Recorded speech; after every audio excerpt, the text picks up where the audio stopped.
Say, kids, what time is it? It's kind of like watching TV, but in your car. Mike the Intern, Jay Stevens, and his cell phone.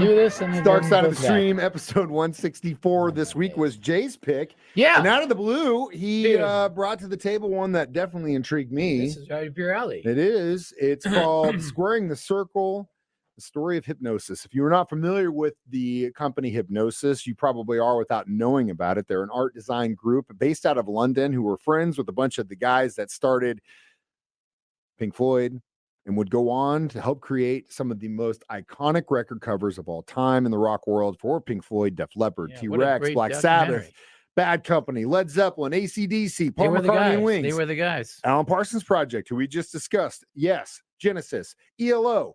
It goes on and on and on.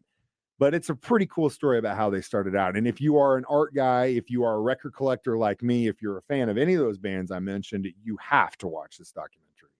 Yeah, they made some of the most iconic album covers of all time. As much as I hate Oasis and the brothers Gallagher, great he actually, one of them that's in it, had something really cool to say about record covers and how they were the poor man's art.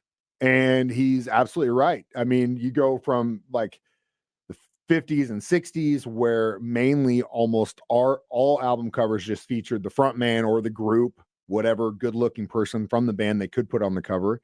And then around the late 50s, early 60s, something started to happen in the world of jazz where instead of just having the sax player, they would use art as the cover. Oh, so it started in jazz. Specific. Well, yeah. If you look at when the trend kind of started, where art kind of started to, and I mean visual art, that is, started to kind of get into the music world. It obviously happened in classic music because you would see, like, for example, the Rites of Spring, right? There would be a painting based off of that, and they'd say, we're doing the Rites of Spring, and it's the London Symphonic Orchestra, and the record would have that painting on it. It, I guess, would technically have really started with classical in that regard, but with popular music, and at the time, late 50s, early 60s, jazz was in that genre. And in the correlation with the rise of reefer.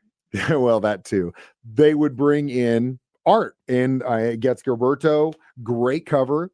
It's a painting. So the idea that you would take paintings and put them on the record cover isn't a new thing. It wasn't that Hypnosis came up with this, but what's interesting is that they were the ones that took it and ran with it. Yeah.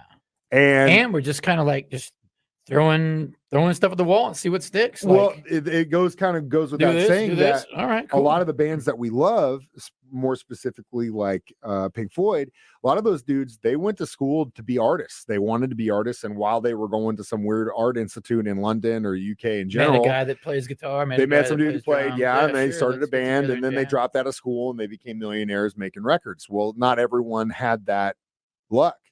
These guys just happened to know those guys, and when they all needed album covers, said, "Hey, I know a guy that might be able to do this," and that's where it all started. Figured it out as they were doing it, and that's exactly what happened. Yeah, amazing. We'll talk more about that next. Dark Side of the Stream on 104.7 The Cave. Mike the Intern, Jay Stevens in the studio. Dark Side of the Stream, episode 164 today, discussing Squaring the Circle, the story of Hypnosis. Before we go any further, what's your favorite album cover of all time? Do you have one? Ooh, yeah, and I think you're gonna say it's stereotypical, Jay, but I think I'm gonna go with "Shout at the Devil." What? Just the pentagram? Just the pentagram, because dude, the lowest hanging fruit of all time. I knew you were gonna say that, but dude, you grab that album, and it's just like it feels like this is so amazing. It feels like so wrong and so scary. Well, yeah, I mean, at the time, that's a pentagram, dude. You drop that, and the album's called "Shout at the Devil." That's pretty. What's it associated epic, with? Well, yeah, the devil, right? So it's like you feel like that was a lot of cojones to put that on an album. Interesting. Cover, I wonder if even made. Nope, it didn't make the top 100, at least according to Billboard. But this again is subjective, and they've got the. I mean, what's the most iconic one though? If you want me to say what's probably the most iconic, I'm going to sub probably that Pink Floyd Dark Side of the Moon. Probably the most. If you think of an iconic album cover, you know you're going to think of that one. The sales of that record definitely helped that, though. Yeah, that's the problem. It goes hand in hand. I feel like the idea that band was just not only about the music, but there were also a lot of visuals that went along with that too. They're, at least according to Billboard, top record cover of all time was the Velvet Underground and Nico, the Andy Warhol with just the a banana pin banana? appeal. I see now. I don't know that's how real that weird too. Number 2 is Abbey Road. I would say Sergeant Pepper's That's a would good be a one. good one. You know, 'cause I was talking collage. about this. Someone had gotten a Beatles tattoo, and what they got was the revolver, the drawing one. Well, that's probably cool. one of my That's pretty favorites. cool. They got Patti Smith's Horses as number 3. That's garbage. I'm not even gonna. Right, that list is weird. No. That Zeppelin one. They got is Zeppelin good, 1 but is the it's best just a Zeppelin. picture, Zeppelin you know? 1 isn't even the best Led Zeppelin. They got Dark Side of the Moon as number 6, so it's garbage. It's garbage. But I wanted to kind of go through this and see. Rage Against the Machine has a good, you know, but it's also a news. But that's picture. a historic photo. Right. You know, it's all subjective. My favorite album cover I have is actually a bootleg cover of a Sleep concert recorded in 2018 in New York City, and it's a photo of Kurt Russell. What date was it recorded? 2018. What date? You got so in details. I know that there's a a date on it. I don't remember what the date because is. you got so that was so many details. The only reason I know that is because I went to that tour. It was the only time I've seen Sleep. It was amazing. It was so good. And then they pressed like 400 of these bootlegs. They were not cheap, but the reason I bought it was because of the cover. And going back to what I said about being art pieces, I am a huge Kurt Russell fan. I am a huge John Carpenter fan. And on the cover of this record is a picture of Kurt Russell as Snake Plissken, and they photoshopped a Black Sabbath t-shirt on him. Yeah. It's probably one of the most coolest things I have in my house. I love that cover, and I bought that, and I paid a lot of money for that specific album, not only because I was on the tour, but because I viewed it as a piece of art that I would hang in my house. It bootlegged. It's so bad. It's awesome. I love it so much. But I remember in high school, my buddy bought the Cinderella album just based off of not hearing the band, just based covers, off of the cover I'm sure and what the band looked like. And yeah. then we looked at a list of songs, and Hell on Wheels was like one of the songs. And he goes, "I'm buying this." Like, all right, cool. I had one of my favorite bands from the 90s, Karate, and no one's ever heard of. A friend of mine, Allison, she was in can't remember the record store's name in St. Louis, Vintage Vinyl, and was just walking around and saw this cover and saw the name of the band and goes, it looks interesting. Grabbed it, took it home, listened to it, was like, whoa, this is good. Sent it to me. And I was like, oh my God, this is like 90s Steely Dan. I love this. And same thing. That happened a million times. Doesn't really happen anymore. Now you get in because of TikTok videos. I thought you mentioned the Oasis thing. I thought it was interesting at the end. It had him with a quote saying, you know, he told his daughter, "Sorry, I was late coming home because we were having a meeting about the artwork." And she goes, "What do you mean the artwork?" And he goes, "You know, that little picture on iTunes that you see?" She goes, "Yeah." He goes, "Well, that's the artwork." She goes, "There was a meeting about that?" And he goes, "Yeah, and it cost like $100,000. Yeah. But even then, again, you already said it. Back then, how do you get people? How do you sell that without any airplay or anything? And kids just walking through the record store going like this, they see a pentagram, they're like, "Oh my God, this is so dangerous. I want this." Or whatever the case may be, Santana put in a naked chick on the cover. Either way, that would, in essence, help sell records when they weren't getting radio play. And it's just another version of TikTok or YouTube streams that these people don't have. Back in the day, more specifically with Hypnosis, the first album cover they did for Floyd was A Saucer Full of Secrets, and that cover is not great at all. I mean, I think they did it in his bathroom. Out what they were doing. Yeah, they did it in dude's bathroom, and so then they eventually found out that they needed to kind of up the ante, and that's when they got a lot of success with the Dark Side of the Moon cover. But again, now kids don't even think about the cover anymore. And then Zeppelin, they jumped on board with those guys, and that was it. Then they just took off, and they were just making money. And they were the guy and at that point, it wasn't that they were spending as much in the recording, but Getty in his biography, the only reason I talk about this is because I just finished it. But in the 80s, when he's talking about videos Rush were doing, he was like, in some cases, they were willing to give us more of a budget for the music video than they were for the entire production of the record. Wow. So it's all relative, and ultimately it's a way to sell your album. And we'll talk more about it next. Dark Side of the Stream on 104.7.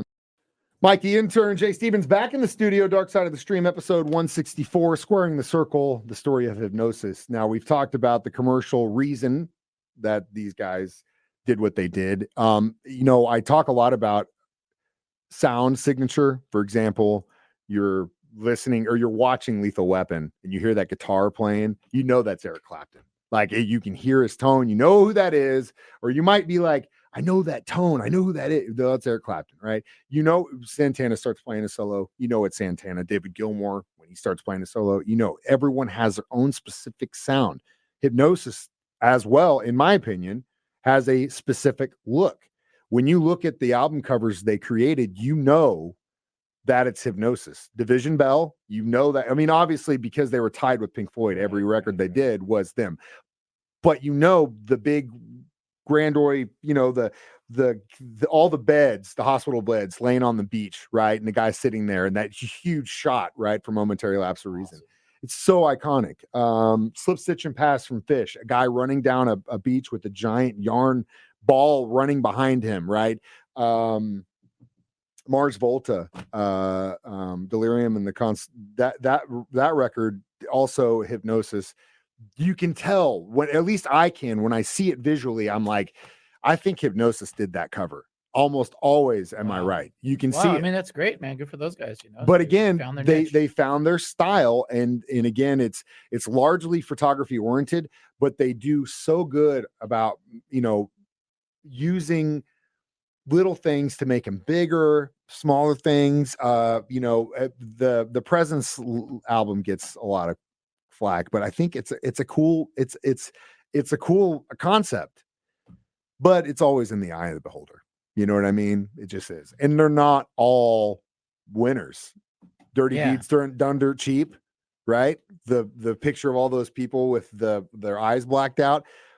I could have looked at it and not told you that was Hypnosis. I know it is because of this film. Wild, man. But yeah, it was it was great, man. Just seeing these, I like stories like that, guys that kind of came from nothing and figured out their own path. And so then usually stuff goes wrong and somebody steals the money, and like that's how they go. Well, yeah, and drugs get involved and all this stuff. And again, somebody's not talking to somebody anymore. You know, you look at their amount of work, starting with the Saucer Full of Secrets with Floyd in '68, and really the last big one that they did was Been Out of Shape with Rainbow, but they did Coda for Zeppelin, Eye in the Sky. They were the ones who did that. Man. I mean, they had their hand in popular music for a better part of 20 years, and some of the biggest selling records were created by this company. So that has to tell you something. Eventually, they would go in the opposite direction and kind of go back to the way it was done in the late 50s and 60s or whatever, when you put the guys on the band, because what was happening around the beginning of the 80s, visuals, the bands, it went back to the bands, it went back to the front man or whoever's got the hair, it went back to that stuff. Ozzy dressed up like a werewolf, all that stuff. I mean, this stuff is all cycles, and that's what you're seeing.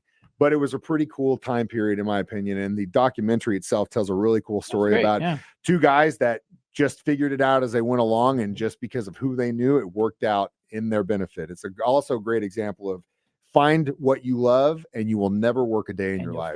Just find what you love and figure out how to make money doing that. That's the way it is. We will be back with our reviews of this documentary next.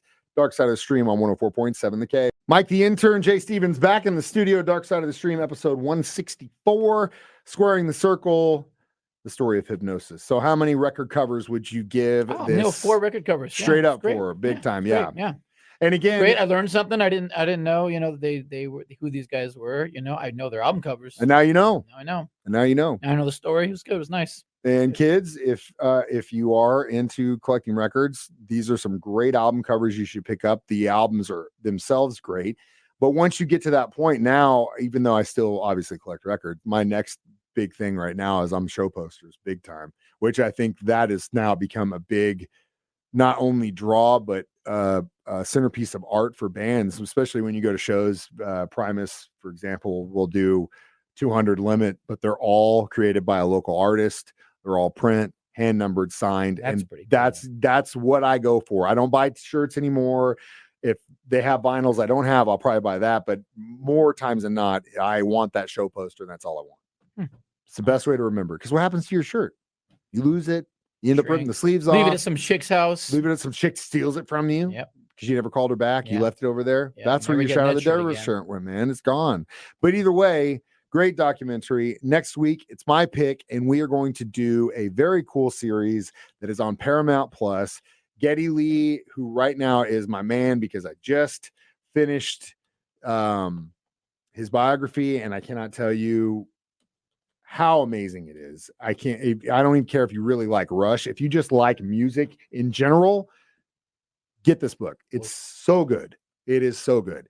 The show is called Our Bass Player's Human 2. It's on Paramount Plus. 4 episodes where he talks to the bass player from Nirvana. He talks to Les Claypool of Primus. He talks to, Flea? I believe, you know what? I don't know I don't think he did Flea. Rob Trujillo from Metallica, and the same bass player from the Smashing Pumpkins and Hole too. So you get a female perspective of that too. Right. But you get to see. Now, I don't have Paramount Plus. You get to see Les Claypool teach Geddy Lee on how to use a backhoe. Wow, which is awesome. To Are me. you? I think it's awesome. Are you going to give me your mom's password for Paramount Plus? I'm gonna have to. Thanks, Mom. As always, you can stream these online, 1047thecave.com, or as a free podcast on our 104.7 The Cave app. Watch us make fools of ourselves every Thursday, 9 a.m. or 6 p.m. on Jay's show. You can watch it live on Facebook or YouTube. I am Mike the Intern. That's Jay Stevens reminding you we watch movies, so you don't have to. It's Dark Side of the Stream on 104.7 The Cave.